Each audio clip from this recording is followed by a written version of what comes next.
The COVID pandemic really underpinned the importance of global standards in healthcare.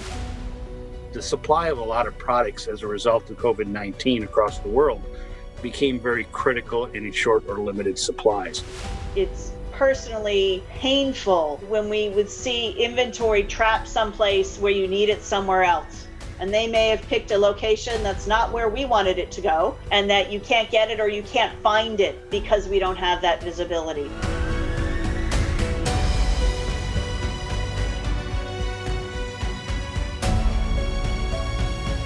In order for us to be able to find where our supplies were, to predict how long our supplies would last, we had to understand the source. We have learned that we are all dependent on efficient and safe supplies and supply chain, and standards make it just so much easier and much safer for us to provide health care. It's that fact alone that has made us realize that we have to do it with global standards being applied. As we look at the future with the vaccines that are coming in, the challenge or the issue we will have in the very near term is going to be identifying perhaps what products were given to which patients and when, if they don't happen to have that barcode that can be scanned and captured. And that's what GS1 is all about, is how we're accelerating this impact really on outcomes, on the healthcare outcomes for people around the planet.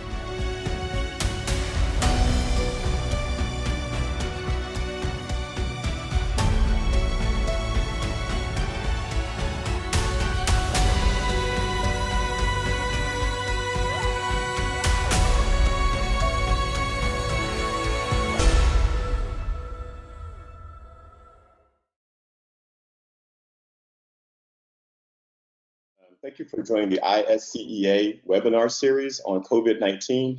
I am Dr. Eric Jones, the George and Elizabeth Pickett Endowed Professor at the University of Texas at Arlington, also the Director of RAID Labs. And I'm also the President of the ISCEA International Standards Board. We call the IISB. We're really happy that you joined this important webinar for this coming age and the challenges we have today. Today, we have the privilege of having Mrs. Ulrike Kreysa.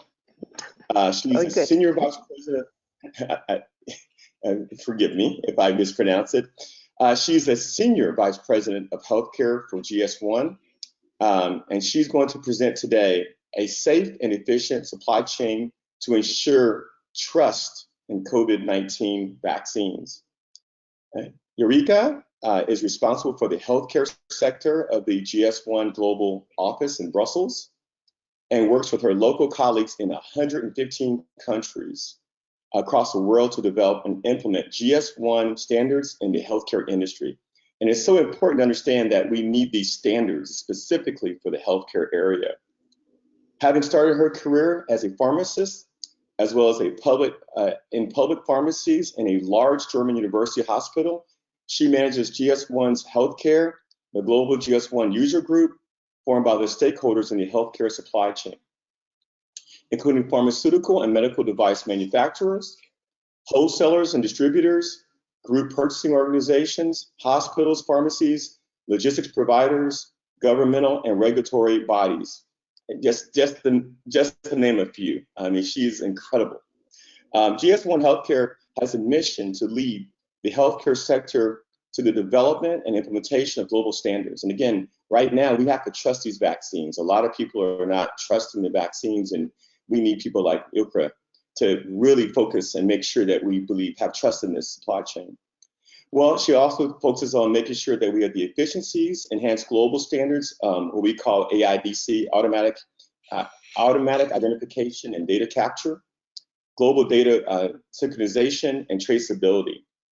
Ulrike works regularly with decision makers from leading companies and regulatory bodies like the US FDA, the Chinese NMPA, the European Commission, and many others to drive harmonization of standards and the implementation across the world. She has facilitated many work groups to develop worldwide guidance for the automatic identification of medicinal products with barcodes, enable traceability and improve supply chains. I remember her working on ePedigree when I was a younger professor, and so she's just an amazing person. I have more, but just a personal note, I remember when the ePedigrees hit the 3 states in the United States, California, Florida, and I want to say Texas. And I was just a young, tenured associate professor, and she was really, really driving the standards back then. So she's kind of a personal hero. Anyway, let me get back to this. Since years, she is engaged in working with donors and financing organizations to enable secure and efficient supply chains. As a dean at a university, I understand the donor part. We have to get public-private partnerships, and I think that's just amazing. Also, she enables a secure and efficient supply chain also in Africa, a big continent, ensuring the medicinal products are available and safe when needed for patient treatment. So Ulrike is also the chairman of the Joint Initiative Council, GIC, which brings together the leading standard setting organizations in healthcare, ISO, SIN, HL7, DICOM, IHE, and GS1 to ensure interoperability and cooperations. And again, you guys know I have several books on RFID. Interoperability is what drives the value down. And we have to make sure that if it's not interoperable, we can't keep the cost and people won't use it. So again, the importance of that. So during her presentation, we encourage you to ask questions. You can please type them in the chat box. And Ulrike, we'll try to answer them towards the end. Now, again, I just apologize for butchering her name. She's going to beat me up afterwards because she's a strong woman. But I'm a big fan, and I just can't tell you enough how I fought to give you your introduction. I should have got the name better. But I think that you're so important to us. You're, again, as a standards board's president, and knowing that the power that we're going to have for making sure these drugs are not counterfeit, and that they're consistent, and we standardize to keep them cheap, because again, these vaccines are not cheap with these different variants. I just think you're just so important, and it's just a pleasure to have you present at our ISCEA event. And again, I hope I did you justice, because again, Absolutely. You're kind of a fan of mine, and we look forward to your presentation. And again, if you have questions, audience, please put that in the chat box. If you have any other thoughts, we really think that this is an opportunity to get a world leader to really share her important thoughts in this critical time in the global world, and especially during this global pandemic. So without any further ado, I want to introduce you to Dr. Kreysa, and thank you for having this time for us. Thank you so much for this very enthusiastic introduction. Really appreciate it, and thanks for having me today to talk about something which is really important, the vaccines, which we all need, and the supply chain, which is necessary for that. So I hope, can you all see my screen now? Is that working? Yes. Okay, wonderful. Okay, so then let me get going. And as Dr. Jones already said, please, if you have questions, put them in the chat, and we will try to address them either in between or at the end. So you are all familiar with supply chain, and you know that it's really important that we have a really secure and efficient supply chain. And it has never been more important than today, as we are really needing vaccines, but also PPE to protect patients and caregivers, and a lot of really essential medicines. So why do we need global standards? Dr. Jones, I think, gave us already some reasons for that. And as you are all familiar in working the supply chain, you will know that supply chain is a really important part to also in healthcare across the world, and of course also in all other sectors also. But we have never seen a supply chain which is so global as in the moment, as we have shipped really masks and other material from one country to other countries where they were in need. We are shipping vaccines across the world in the moment from where they are produced. In the moment, it's mainly China, Russia, the EU, and the US, but there will be shipments needed across the world, because I think we are for the first time in a situation in a pandemic where we really need to vaccinate the whole world. And to really have interoperability, to be able to talk with each other, we need a global language. We need to be able to understand about what we are talking, which products we are talking about, how are things moving along the supply chain. For that, all of that, you need a global language so that we can understand each other. And we need really all the material to treat the patients in the hospitals, at the vaccination wards and stations. So it's really important that the supply chain in healthcare is working at its best. And to be honest, I think a lot can still be improved there.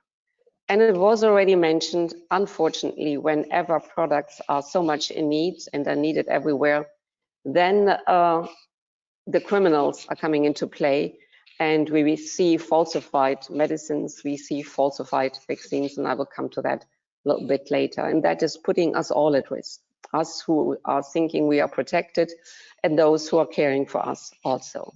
Next slide, please. So just a short introduction to GS1 also. I think in this environment, people should know normally GS1, but I always know that we are kind of very well hidden secret. So GS1, we call ourselves, is the global language of business. We are a neutral and non-for-profit standard organization, very global, as already mentioned, in many countries in the world. And we are really the standards for the supply chain. So all supply chains are really running with GS1 standards. And here we are playing an important role for the value chains across all sectors. Next slide, please. And we are standing really for collaboration. As a standard organization, we are bringing the users from across the world and from across the supply chain together to develop standards and to implement standards. And here you can see where in the world we are located. As already mentioned, 115 member organizations across the world. And that means I have the pleasure really to work with colleagues in big countries and with big member organizations like in the US, but also small countries like Kazakhstan or like Tanzania, where also GS1 standards are playing an important role. Next slide, please. And thank you for helping with that. So why do we need standards? And also, again, Dr. Jones was so kind to touch on this already. Interoperability is very important.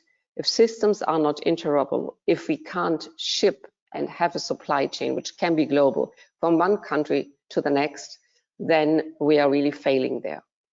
We need trust. We need trust in our supply chains, and never that has been more important than now, as there is already a certain mistrust in many people against the vaccines. To have really a trusted supply chain is very important in the pandemic we are living through. And then transparency and visibility, traceability is a very important factor of standardization. You mentioned the e-pedigree at the beginning. That was the start really when California tried to follow really the medicinal products through the supply chain to prevent counterfeiting and have a better control. And this is more than ever needed. It is for medicines needed, it's for medical devices needed, and of course it's for vaccines very much needed. And GS1 standards contribute to all of that.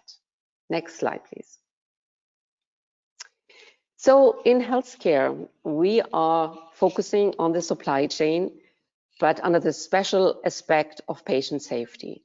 We believe that a good, efficient supply chain is very important to treat patients with quality in care. I have always said to my staff, I've worked in a hospital a long time ago, and the supply chain is important in the retail sector. But if in healthcare, if you have a patient ready for surgery and the right product which you want to put into this patient or which you need to treat this patient is not there, then that is really a catastrophe and is really something which is impacting life. So I feel personally the supply chain in healthcare is very, very important. So as GS1 Healthcare, we are a global user group bringing together really all the stakeholders from across the world, from the manufacturer over the wholesalers, distributors, logistic companies, to the pharmacies, to the hospitals, and including solution providers, because they play also an important role really in implementation of standards. And while we have started really very much on the supply chain, I want to point out that the supply chain and supply chain processes interact very much with clinical processes also. So there is a mapping process, and the supply chain is contributing very, very strongly to this clinical treatment and clinical success in treating patients everywhere. Next slide, please. So here are some of the topics which I already mentioned. Patient safety is really the focus for us.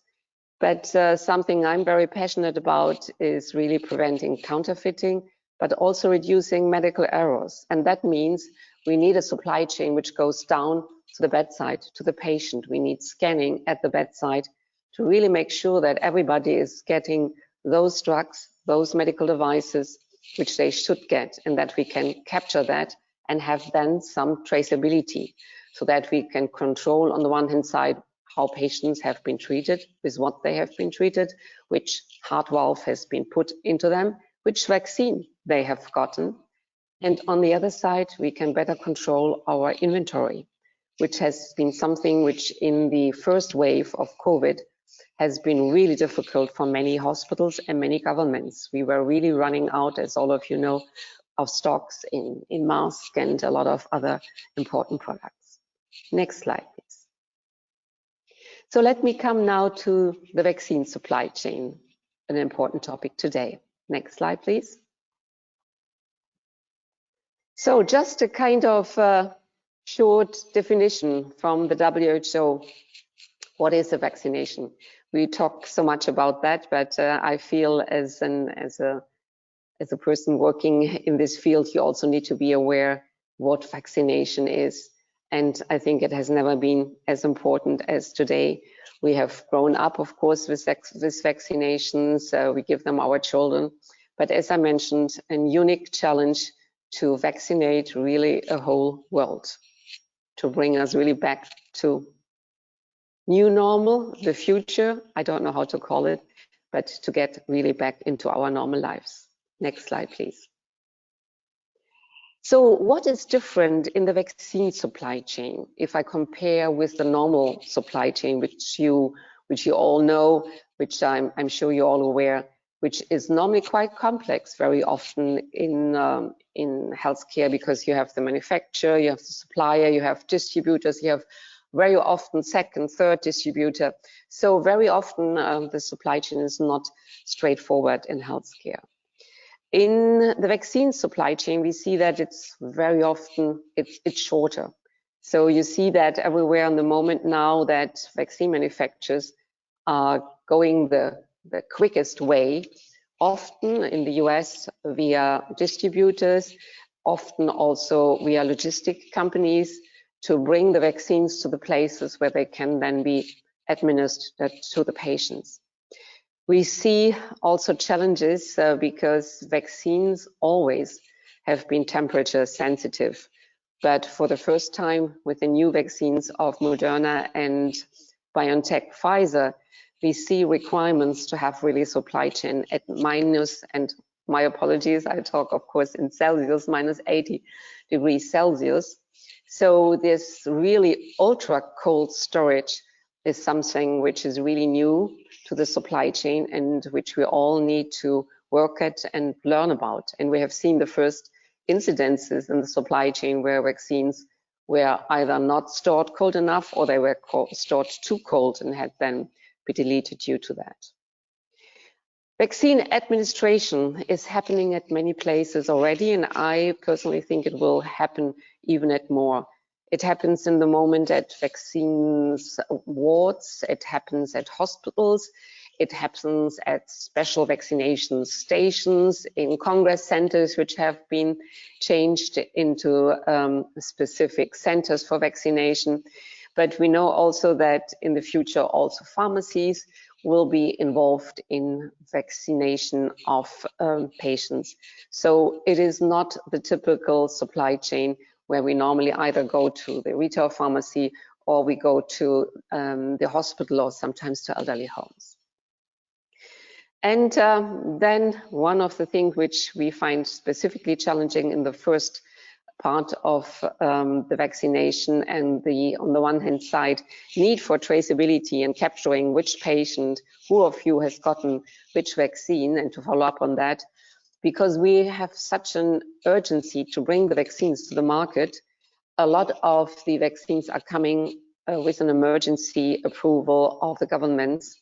Doesn't matter in the US or anywhere else, onto the markets, and they don't have a barcode. They are not labeled for automatically reading some information. Next slide, please.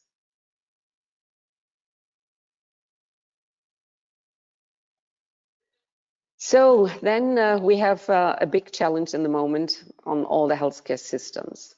I think we see every day in the news the struggle for the public health authorities to get the supply chain and get the vaccination processes in order and to make them as efficient as possible. We can see here classically in the moment really how the supply chain is struggling if you can't predict how the goods will go through the supply chain until they are really in the place where they can then be used. We see that everybody is trying, all organizations are trying to support their members in these times which are really challenging and which force us to change processes and to think on the fly really as best as possible. We have then healthcare providers which are really overloaded and are working day and night, and I think you all follow these heroes really who are treating patients who are really have a deadly sickness and do their best to either cure them or help them through this as best as possible. And I think they are the true heroes of these times. Next slide, please. So what are the vaccine supply chain actors? We have first of all the pharmaceutical manufacturer who is packaging, who is manufacturing the vaccine, creating them, and I think we have seen a collaboration in this time which was really incredible, and we have seen manufacturers and governments working together to get vaccines out to treat really as quick as possible. While a vaccine normally the development is 5 to 10 years, we have seen them being developed really in 1 year, which is incredible really if I'm looking at the last year.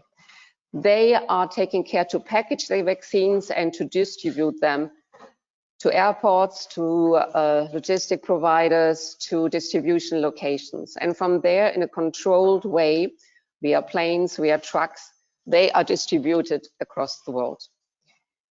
Providers like hospitals or long-term care facilities will then receive the vaccines, first in most countries for elderly, for caregivers, and high-risk population. And then slowly, and we hope that this is happening as quick as possible, more and more around the world, we all will get vaccinated. And we will see how this is happening and where this is happening. And that is where I think we are struggling in the moment in many countries in the world. While on the other side, on the positive note, in those countries who have made already some progress, like the UK and the US, we see that the numbers of infections are really going down. So I think this can give us all some hope. Next slide, please. Important stakeholders. We talked already about public-private partnerships, and I think it has never been more important than today that this is happening. So you know, of course, about the COVAX facilities. So where governments, where regulatory bodies from across the world have come together and said, we are buying together, we are distributing together, in addition to, of course, the quantities which the countries are also buying. And the WHO, Gavi, UNICEF, they are playing a major role in COVAX and in distributing the vaccines, not only to the EU and the US, but specifically to the developing countries. And we must be aware that we really need to vaccinate everybody. Otherwise, we will see mutations, we will see other virus strains coming up. We have, with regulatory bodies, an important organization which is looking at, are the vaccines safe? Can they go to the market? And then the public health authorities which are putting the policies for vaccination into place. And I must say, I envy in the moment nobody of these, because we are in a very difficult situation. And I think critique is happening every day in the moment on these people who trying to really do the best. But I think we are facing a situation which we have never seen before, and also facing supply chain issues which we have never experienced before. Next slide, please.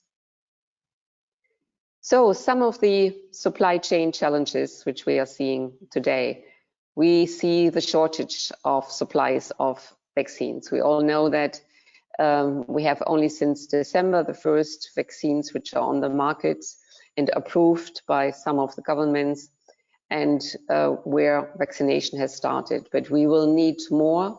We will need more diverse vaccines. Also, if you think about Africa specifically, we will not be able to use the Moderna or BioNTech Pfizer vaccines there due to the supply chain in Africa. In Africa, you don't have really containers with for 80 degrees. And if you think about as pointed out also here, the requirements for the storage of the vaccines, but also then how short they are still can be used after you mix them together, that is something which we have never been looked at before.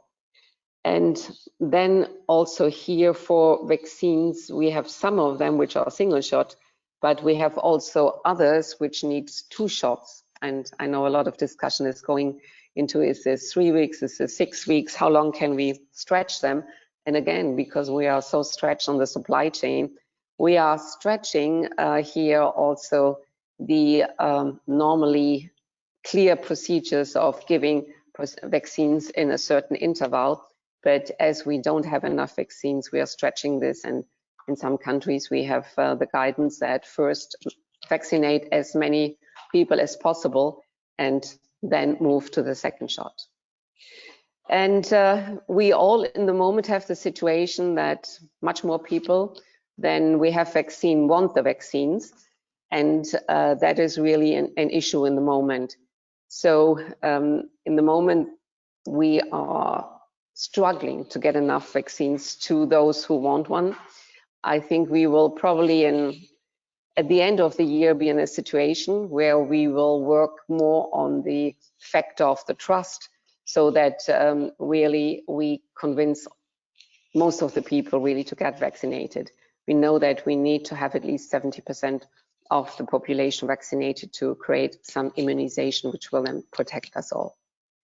Next slide, please.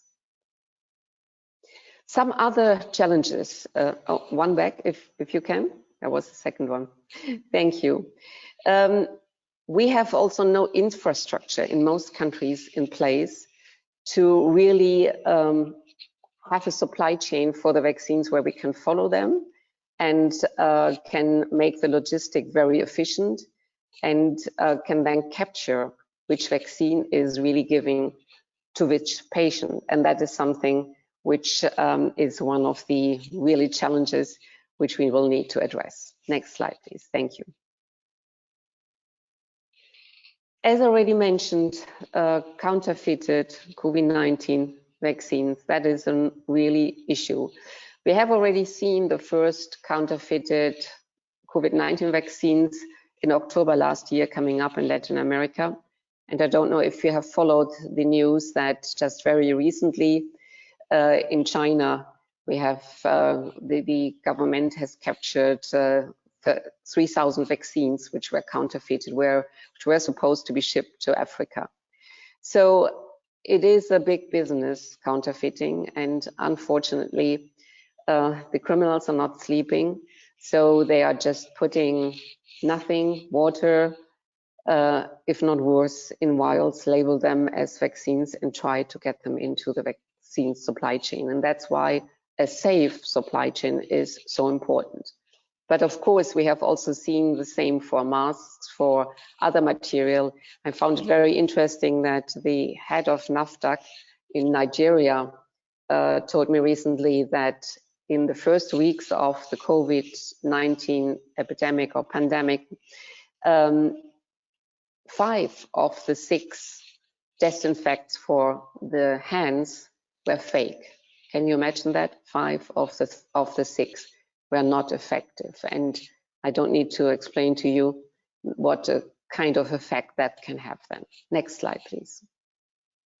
So that's really why Interpol and all organizations really are warning, be vigilant, be skeptical, look at quality. Don't try to buy COVID-19 vaccines online.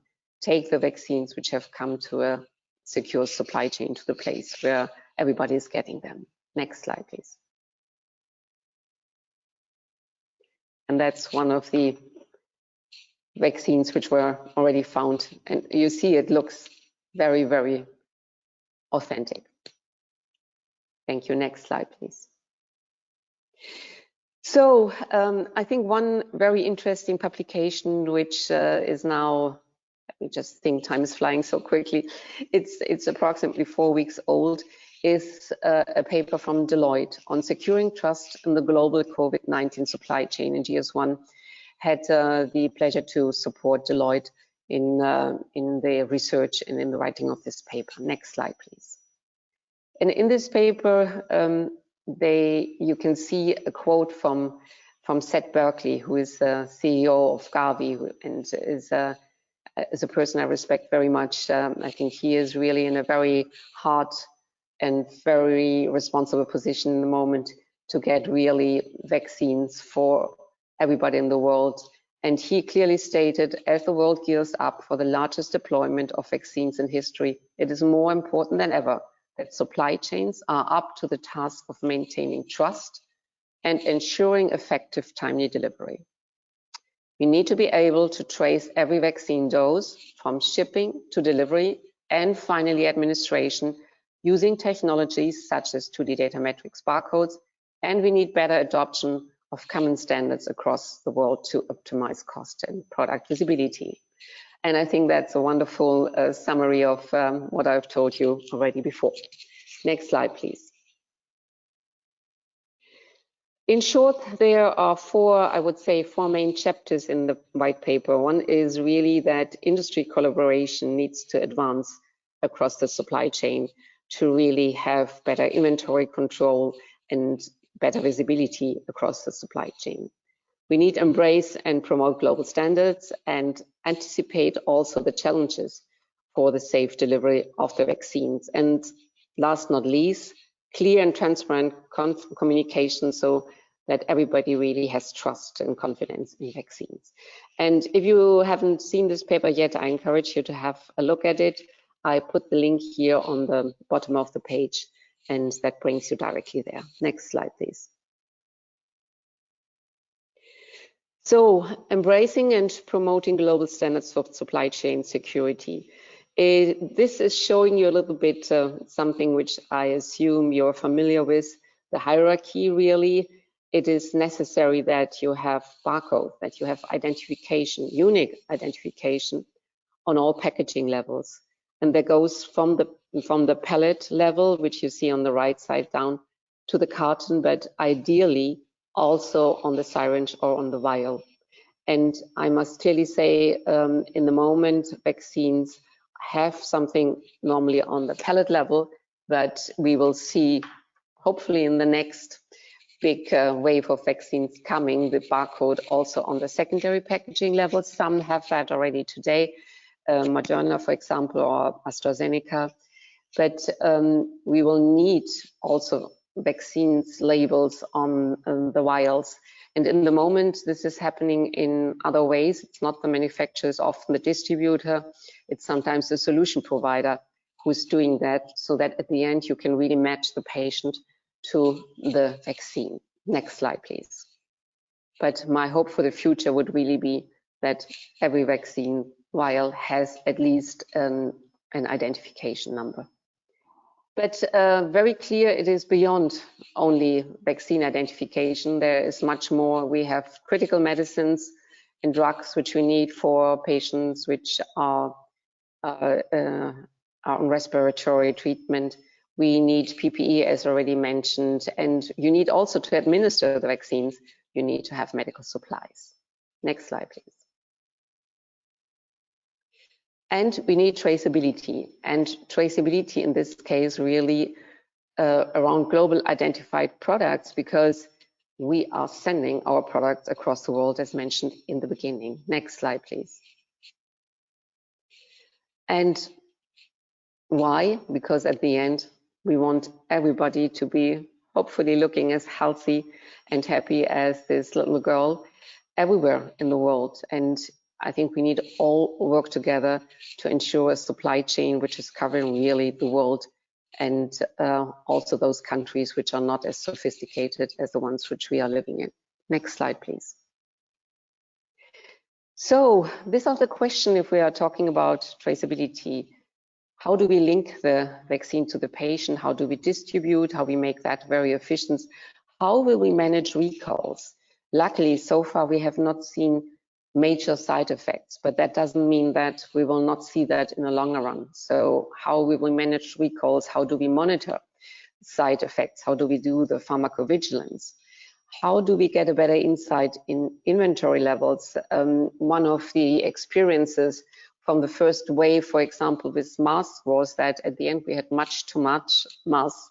We could use them very well and for the second wave, but it was just everybody ordered and there was no oversight who had what. So inventory levels, which can also be shared, is something which is really important.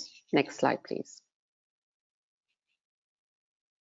And with all of that, GS1 standards can help, because they can identify, capture and share information automatically and accurately.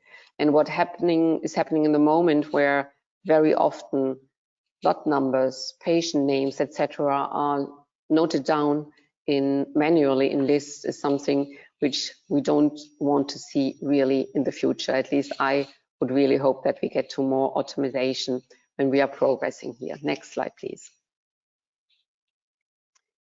So here, just very shortly, some of the benefits. Of course, we must make sure that the right vaccines is getting to the right recipient, that we are capturing that for vaccines passport, for example, that we are able to track, and that we have really good documentation about that.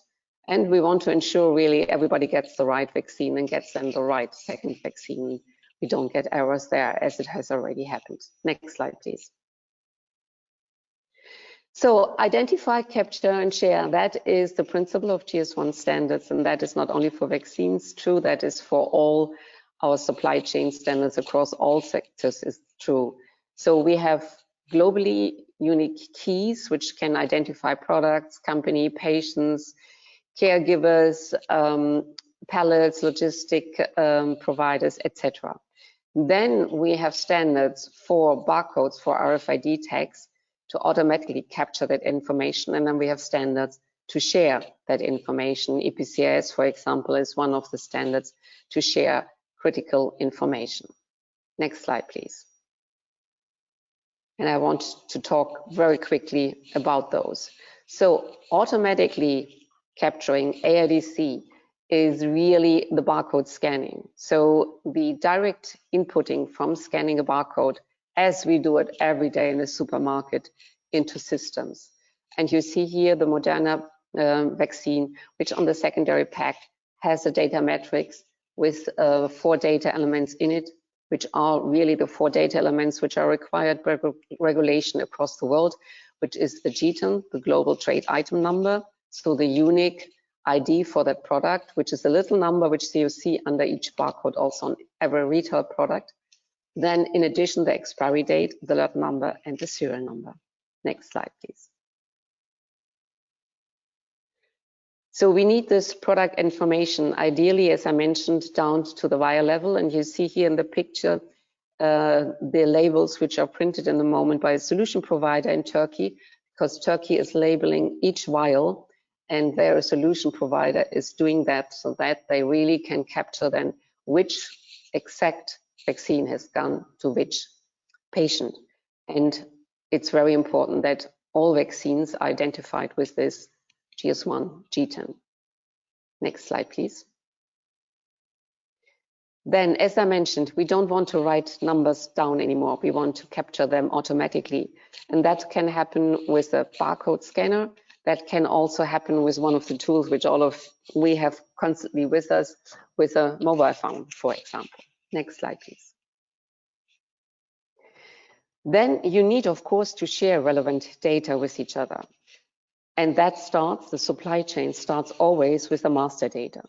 So in this case here, as we talk about a vaccine, for example, the description of the vaccines, how to store, how to handle that vaccine, how to administer, that is data which can and should be exchanged between the trading partners, the manufacturer, down the supply chain. Next slide, please. And of course, for vaccine, also very important, all the temperature requirements. But then we want to know and we want to share also, where's the product moving?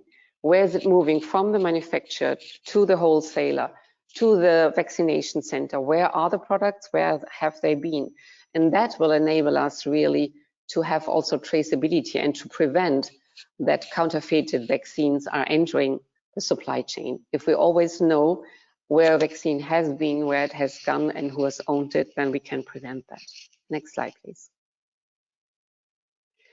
So then one of the important steps already, as mentioned, is really linking the vaccine to the patient who is getting it.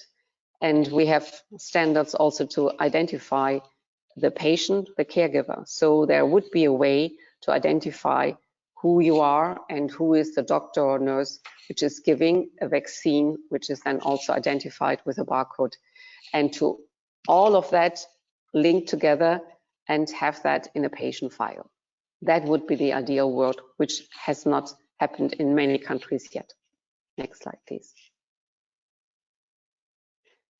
If you have all of this information, you can build a national registry of immunization. So governments can then have a database where they know exactly which patients have been vaccinated with which vaccine.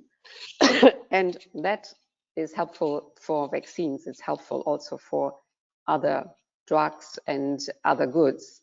And I think for me, one of the really impressive examples is happening in Turkey. So if you go to the website of the Turkish government, of the Ministry of Health there, as they are relabeling in the moment every vial, and as they have a full traceability system in place, they have a live landscape of Turkey exactly showing you which vaccine has been given to which patient, in which amounts people have been vaccinated. They have a full control really and a full overview. They order patients with an app to come to certain vaccination centers, and then the doctors and nurses, when they are applying the vaccines, they are scanning really the vaccine and can link that to the patient. So really a full track and trace system which is in place already.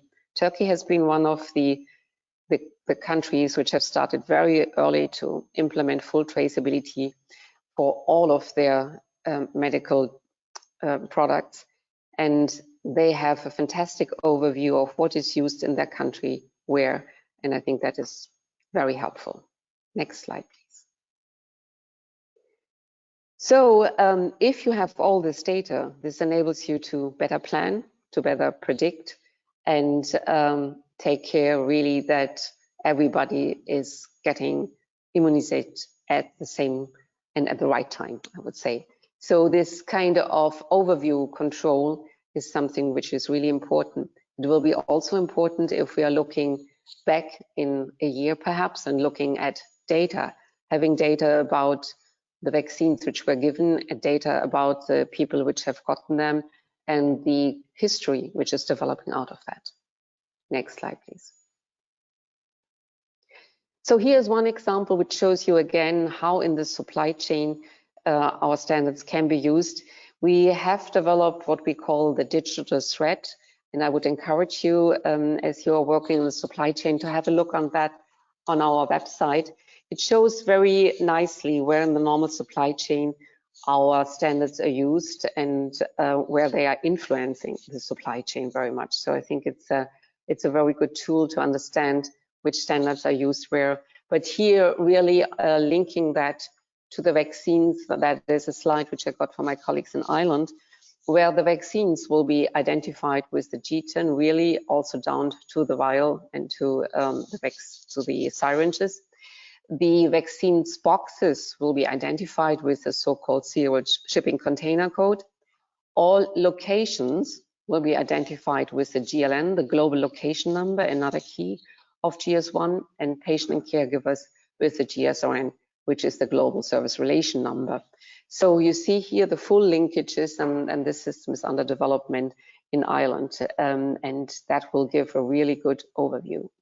And I'm really looking forward to see this. This is in the moment in process of development and implementation, and I think we will see huge benefits from that.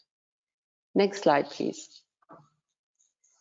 I want to point you to one fact which we see more and more today in the supply chain. While the data metrics, the GS1 data metrics, the 2D barcode, which you can see here, is used worldwide for traceability regulations. It's on many products already in the US and everywhere else in Europe. We see more and more that in companies, also the QR code, which is also 2D code, but used for access to product information, is put on products.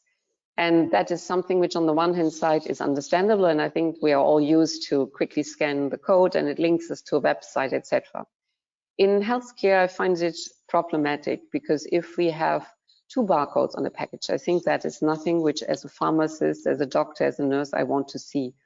I find always that it's very clear that if we go to a store and we do self-scanning, there's one barcode, that's the barcode which we scan. I don't want a nurse which is in a operation theater that she needs to think, oh, which is the barcode to scan, and trying the one and it's not working and then trying the others. This will create irritation, this will create errors, and we should really work on having one barcode on the package and not more. And that's why GS1 has developed a standard so that you also with one barcode going from the data metrics via the so-called digital link can link to product information, to electronic leaflets, for example, and I think that is very important. And if you are more interested in that, we don't have enough time to talk in details about that, but I provided you also here the link for that. Next slide, please. Also important, we have just in the last year on request of industry developed standards for clinical trials. So we have gone beyond the normal supply chain upstream. So identifying barcode and with barcodes, also those products which are in clinical trials. And in a time where we want to have these clinical trials as efficient, as safe as possible, I think this is also very important. And you can find more information on this on our website. Next slide, please. So this is just, again, a short demonstration also for clinical trials.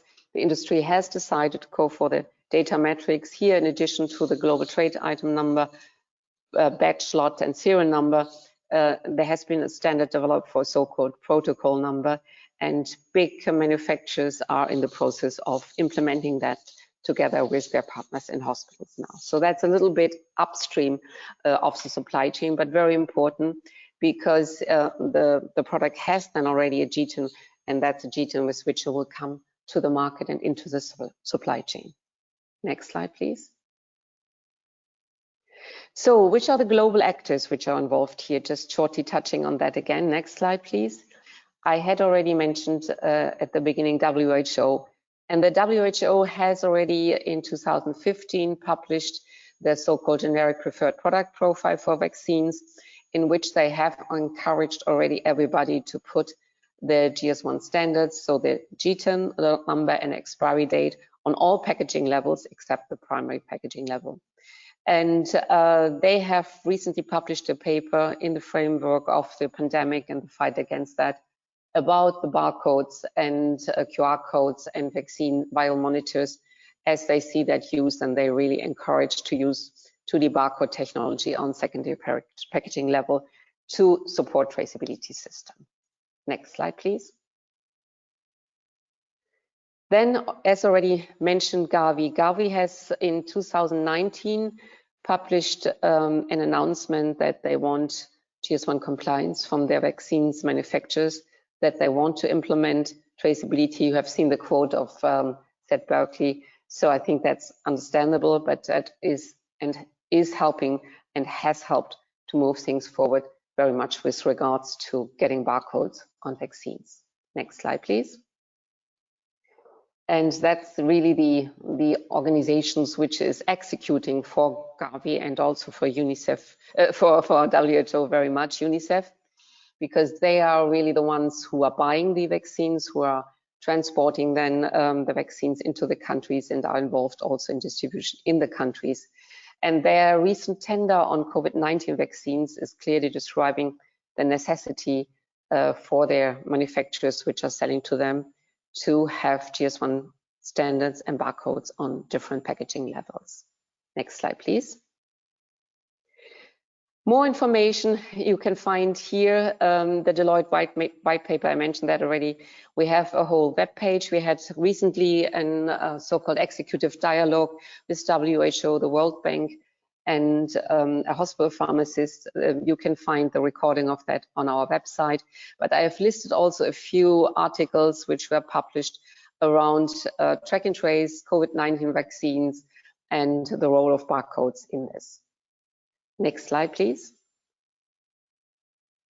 Yeah, you have seen the video, so I think it's really a time where never before we have seen such a demand for specific medicines across the whole world at the same time.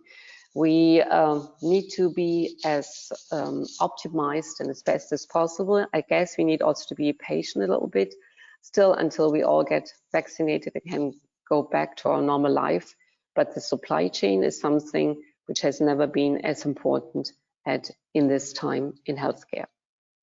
Next slide, please. I think that's my last one. So thank you very much for this opportunity. And we have still some time for questions if there are questions. Yeah, and I just want to quickly thank you very much for playing this again. Quickly to the questions in the chat. So how can you get from ventilators to vaccines, and if you're using RFID right now? RFID or barcodes, at the end, they are just data carriers. Important is really the information which you capture in that. We will, for vaccines, not go to RFID tags. Very clear the direction is data metrics. That is what is implemented across the world, that's the WHO recommendation. But it doesn't matter if you have interoperability between them, then it's just a data carrier. You have in the RFID tag the information which you can carry in a barcode also. It's just RFID can be read in a different way. But so that should not be a problem as long as the underlying system really can have the same standards which they are accompanying. And the last mile is, of course, really the challenging one. All organizations, all donor organizations are recognizing that. But I think we need to start somewhere, and you need to start to build. We need to go before we run, and we need to start with the first steps in the supply chain and then expand that further. That would be my answers here. And I hand back to you, Dr. Jones. Yeah. It came from my lab, so let me expand a little bit on it. We've done some things with the getting it to the impoverished communities. But now we're having the nurses actually ride to those locations. And so we have, again, firemen, nurses, doctors, volunteers who in the United States are being more qualified to give these shots. So now we run into the efficacy of giving the shots. So you brought it up, and the challenge, and I guess this is the question, because again, you're a medical professional, you understand. Going from giving a pill, a regimen, is one thing, but now we're actually made it, and now we have to actually give it to the person. And as you know, they're giving it, writing manual cards out, and then you also have the efficacy and health concerns. And I guess this is, the wild part, is that part, I call that, it's not the last mile, it's the last shot, and that efficacy part is well, I bring it up. I was hoping you would just talk about it, because again, I don't think anyone has an idea. I think that's one of the challenges. I think the better we are organized in this last mile, the more confidence and trust patients will also have there. That is my answer, and that's why I think it's really important that we organize also this last mile very much and are not just going there, because I think this kind of behavior is not is not really creating a lot of confidence. So I think what I see happening in Turkey, what I see in other countries happening, really the identification really down to that level. And then you can, even if you go to the patient, I mean, you can read barcodes with an app, and you can upload the data later and can capture that information. So I think this a little bit more technology would be really helpful to create more trust and more security also. Because I mean, nobody of us is going anymore and is writing things down, right? I mean, would you go into a supermarket where people are starting to write things down and adding them up? I mean, so not for 30 years. Yes, exactly. And why should we do that in healthcare where it's about our body, right? So I totally agree with you there. And I see there is one other question on blockchain. So blockchain is just the kind of way to share the information. So it's one of the sharing possibilities of data. So that's really the link to blockchain. So all blockchain trials and projects are using underlying our standards. Underlying is identification. Blockchain is a distributed way of sharing. I hope we have addressed all questions. I think you have a few more, but I think what we can do is send them to you, maybe email response. But there was one about ISCEA solution provider role. Yeah. Yes. Yes. So solution providers have a really important role on secondary level packaging. That is mostly happening in when they are working with manufacturers to be integrating that in the packaging lines, really. But I have seen also service providers, solution providers doing labeling on the vial level, on the primary packaging level, because that is very often too difficult to do that but on the packaging lines today. But that is something which we really need. If you think about the vaccines of Pfizer, which is a box, the secondary pack is a box of 195 vials. So, I mean, that is not giving us traceability, right? If there's a barcode on the box of 195, even if it's on the box of 10. So what I've seen in Turkey happening is that they have a solution provider, service provider, who's then relabeling, take it out and relabeling that. And that's, of course, manual work, and it's not what we wouldn't want to see. But in the first phase, I think there's no other way than to do it like that. And the type of service providers are very often service providers which are involved in traceability. I don't know if there's any other question which we haven't answered. Yeah, so reverse logistics. What I know is that vials are collected in the countries. So for the simple reason, I must say not for environmental reasons, but for preventing that the vials are refilled and are sold as counterfeit. That is why in countries the vials are collected and destroyed then afterwards, so that nobody can use the empty vials to refill them. Otherwise, the huge amount of vial syringes, no, there's no process in place. And I honestly think it will just go into the normal waste, which it goes in today. So just looking if there are other questions. Are there COVID vaccines following EU FMD and DCS regarding traceability? Yes, so as I said, very good. Somebody knows very well about the EU hub. So there are already some vaccines who have the last label which they need for the EU hub and the EU FMD. As I mentioned, AstraZeneca has that. Moderna, you have seen the little picture, also had that. But in the moment, data are not yet uploaded and decommissioned. simply because shipping and everything is going in the moment under exemptions. And so in the moment that is not really followed, and the same is true for the DCSCA in the US. Also here, in the US, the vaccines are handled under an exemption of the FDA. I don't think that will stay like that, to be honest with you, on the long run, because as soon as we get first serious side effects, or we get counterfeited drugs or vaccines coming up, then we will suddenly see a huge request that we need to have traceability, because otherwise people will even more not want vaccines which are not safe. So I think that is something which we will see in the future. I think that's all the questions. So I think, and we're anyway, I think, out of time. So thank you very much. I hope you look at barcodes in a hospital on the vaccines with different eyes. If there are any questions, I think on the last slide I had put my contact details. Otherwise, the organizers have my contact details. There are GS1 organizations across the world in many countries. Don't hesitate to contact a GS1 organization or myself, and I'm happy to answer any questions which might still be there. Thank you very much, and I hand back to you. Well, we want to thank you very much, Dr. Kreysa. You've been amazing, above the billing. We really appreciate that you shared those thoughts with us on these very important topics. We look forward to seeing all the things you're doing on social media, because again, you're a leader in the world, and we really need your commitment and your intelligence and your experience. So thank you so much for sharing with ISCEA, and it's been a pleasure.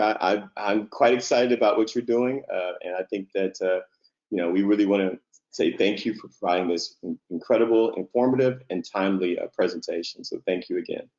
Thank you very much, and everybody stay safe. Take care. Bye. Bye-bye.